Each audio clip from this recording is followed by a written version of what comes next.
Good afternoon, guys, and welcome to the podcast. And I have the co-founder of MELD, which we're going to talk about all about what he does. But Owen Marcus, he's overcome significant personal challenges and he's done pioneering transformational programs. He's a true entrepreneur, and I'm really happy to have him share his inspirational story. He's going to talk about his struggles with Asperger's, and it's going to be a fantastic conversation. So, Owen, welcome. Thank you, Dr. Lou. I'm a pleasure to be here. Yeah, all my friends, we keep it very informal. So we all my friends call me Chris. And so, All right, Chris. yeah, briefly introduce yourself, and I'm excited to dive into the questions. Um, yeah, I've been in healthcare for close to 50 years, more alternative, but I had an integrated medical clinic in Scottsdale for close to 20 years. I had physicians working there, and I've helped a lot of physicians over the years in this company I have, which is MELD, which stands for Men's Emotional Leadership Development. Uh, we get physicians, we get a lot of men there that are ready for a change, either a change in their relationship or a change in their profession, and they want to find an efficient way to create that change where it's less stressful and actually enjoyable. Yeah. And what's interesting is because you have what's interesting is we'll talk about your personal journey with dyslexia and Asperger's, which I think I have some components of as well when I look back. But you talk about integrating emotional physiology and attachment theory in men's emotional connection. What does that mean? What does it look like? And how does it help you add value to your clients? That's a great question because if you know anything about Asperger's or being on the spectrum, you know that uh, us people that are, we're told that we're disconnected. And I always thought, yes, overtly that's true, but I think it's more that we're connected to other things. But one of the consequences is we generally have a hard time connecting emotionally to people. So I was one of those people. I was very tense. I was very uptight. And a lot of the things I've done over the years has reduced that. So I was like the consummate uptight guy when I get involved in all this. But one of the things I realized when I had the clinic and I get all these stressed out professionals is that particularly with the men, as men, we didn't want to talk about our emotions. So if I asked an emotional question, and I would have been one of them, I try to find the closest door out of the room. But what I found was if I asked essentially that same question in a stress context, in a physiological context, these guys would be very engaged with it. And men, we tend to brag about how much stress we endure. And so I would start to talk about the stress physiology. And I had good fortune back in the late 70s to study with the researchers and the therapists developing all the studies and therapies around trauma and stress. So I happened to fall into those opportunities, took advantage of them. So I understood how to rewire or body or nervous system out of the stress response and into a more co-regulated, relaxed response. So I would explain it to these men and I would work with them to get them out of this constant stress state. And once they got out of that, they became, more connected to their own physiology, but more connected to their own emotions, which naturally meant they became more connected to other people, to their primary relationships. And often what would happen is these men would reconnect to who they really were. And I'll never forget, and I wrote about this in my first book. This must have been 30 years ago. He was a younger guy. He was a pediatric endocrinologist and he ran his department. He was at the top of his game. And he came in after about 4 or 5 sessions. He says, I quit. I go, quitting with me? Oh, no, I'm quitting medicine. I said, what? Yeah. I looked at myself in the mirror the other day and I realized now that I'm relaxed, I never wanted to be a physician. That's what my parents wanted. And he said, I'm going to work with you and then I'll fulfill my contract, but I'm going to do something else. And I know how much courage it takes for anyone that's invested a lot in a profession, an attorney or a physician, and you got the debt, you got everything else that you're dealing with, to be able to slow down and connect to what you really want. And that's a hard thing to do. And over the decades, I've been able to facilitate that process for a lot of men. Yeah. When you were describing that story, actually, I saw myself in individual because I was at the top as well. And it was like, but it was like my deep down, my intuition was like, yeah, you're living your parents' life. They want this for you. And it was just basically, I was just like following these steps, but it was like away from my true purpose. Talk about, so in society, men are taught to not cry, not to be vulnerable. And talk about your work unshackling from stereotypes, because there's this new term called toxic masculinity and how you help men's journey toward authentic self-expression. Yeah. What's interesting is men don't talk. And I've been working with men for years, thousands of men, and I've never had a man come to me and say, I want you to fix my toxic masculinity. I don't even have guys talk about masculinity. It's academia, it's the media, particularly, maybe government that talks about masculinity now. Men have been labeled as toxic. And part of the problem is that, yes, I understand that some men are that way. A lot of men are pushing back and say, I'm not that way. My friends aren't that way. So don't lump me in there. But I also understand that what's happened over the years, and I think it started with the Industrial Revolution, when guys had to leave to go to work 40, 60 hours a week, and they were out of the home, out of the farm, women stepped up and raised us. So for a couple hundred years or more, we've been raised in a more feminized way of how to be a man. It's not a conspiracy theory, it's just what had to happen. And so as guys, we don't know how to feel and certainly express or interact as a man connected to his emotions. And Mm. so that's part of what happens for some of these guys is that they might freeze as in the PTSD kind of thing, or they might overreact in terms of, as Terry Real would say, a therapist that works for a lot of guys, become grandiose, become toxic. And you're not going to really change that for men and consequently for the culture unless you deal with the deeper cause of that. And I think we can, and we have for men, of why would a guy go down that path? And he goes down that path because previous experiences or traumas as a kid. Yeah. Yeah. And it's interesting. We talk about this definition of masculinity. And I read this great book by Lewis Howes talking about just redefining and looking at masculinity in a different way as opposed to the traditional way society and media has taught us. And which brings me to my next question is there's population decline and a lot of women complain that men are not men, like they're not real men, like it's just boys and kids, and you're seeing like role reversal where the woman is taking the role of the man and the man is taking the role of the woman, and you're seeing less people getting married and less people having kids. So how does your work help with this problem?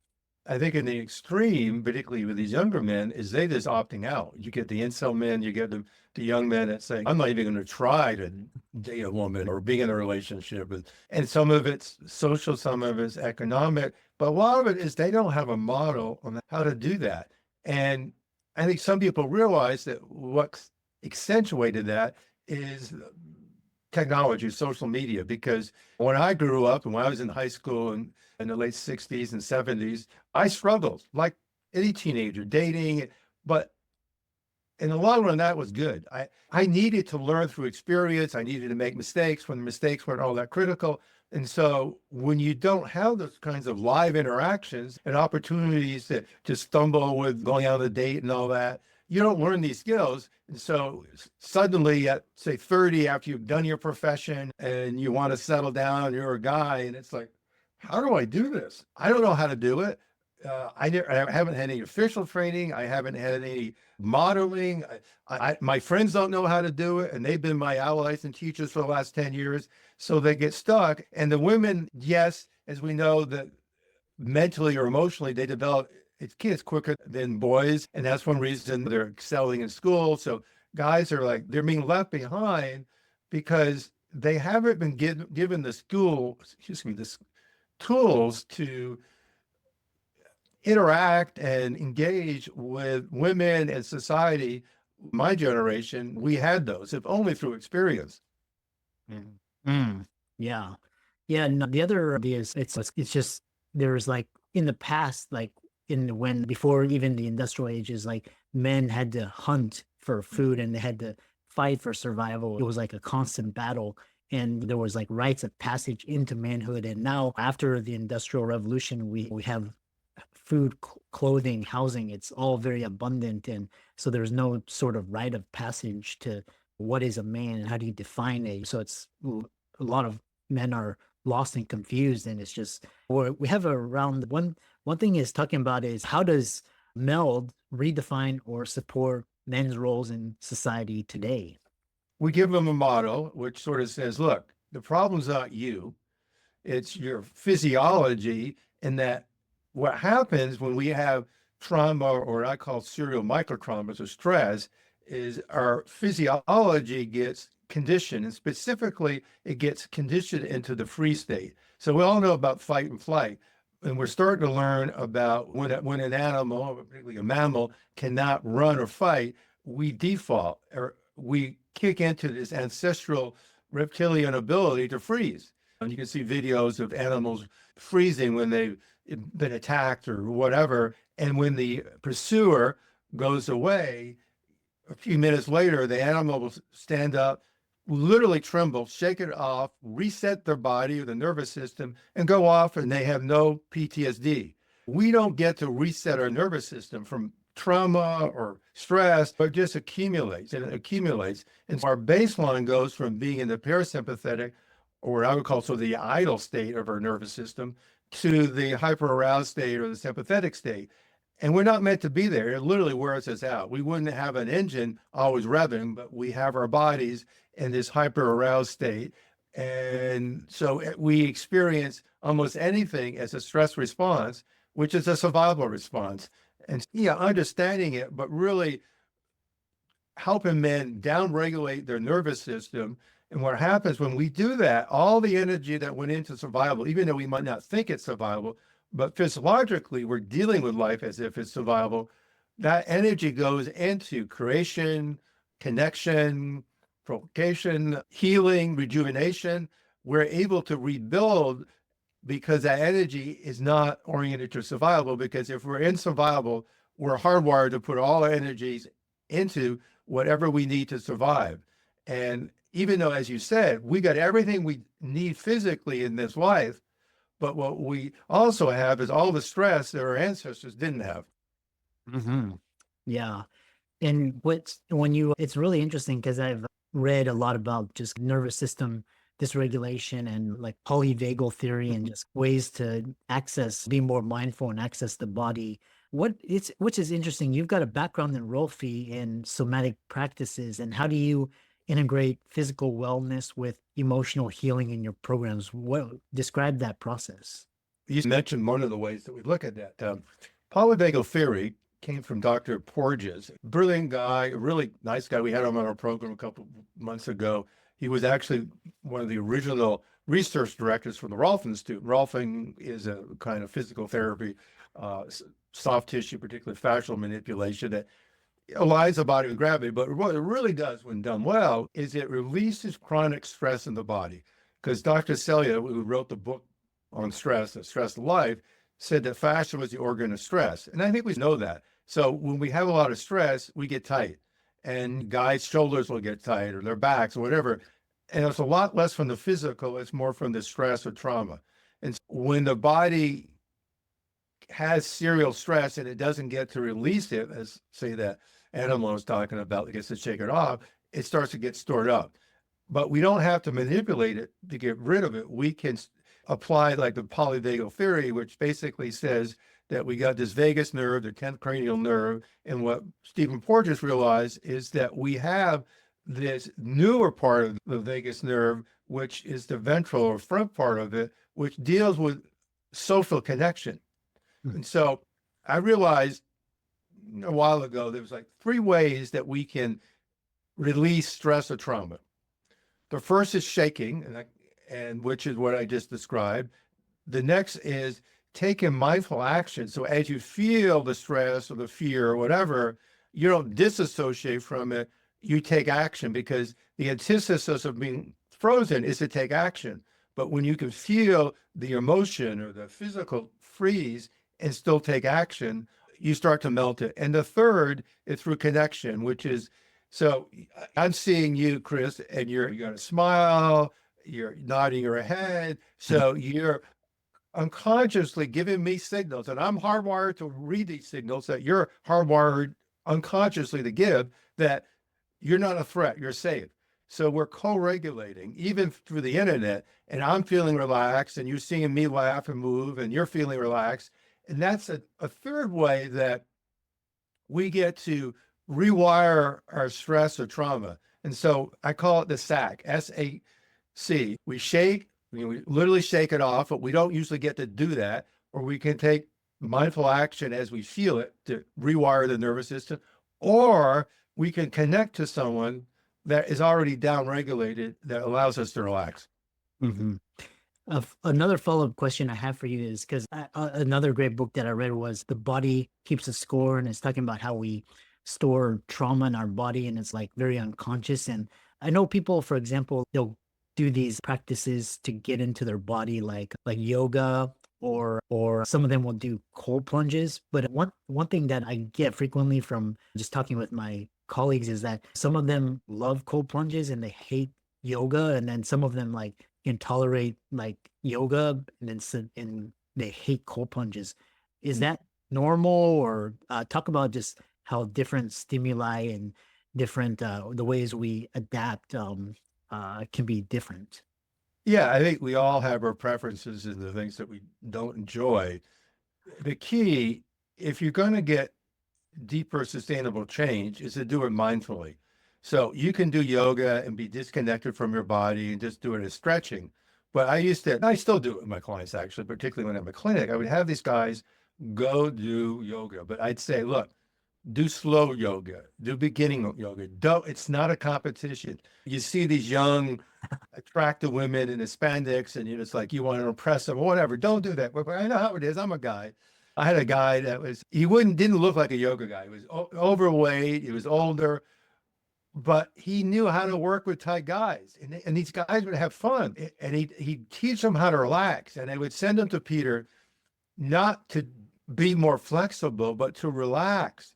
And so when yoga could be a mindfulness experience, particularly in the beginning, you get some. And when you can get into a cold plunge and really feel the stimulation and allow the stimulation to be something you connect to, great. Because what you want with all these things is an avenue, a portal to connection, not disconnection. So if you do something, and as guys, particularly for tight, often the stimuli has to be fairly intense for us to feel it. Because maybe you probably saw when you were practicing, I certainly did with guys, and I hear it from dentists and physicians now that generally as guys, we do not do something until we have to do it. Yeah. And I used to have friends of mine that were physicians and surgeons that would try to get their colleagues to see me for the Rolfing when I had the clinic, and they wouldn't see me. And then 5 years later, the guy would crawl into my office with a back and spasm, and they'd leave. 90% of it would be gone, and within a couple of weeks, better than ever. And then they're complaining to their friend, "Why didn't you have me go sooner?" And the friend would say, "I did everything but drive you there."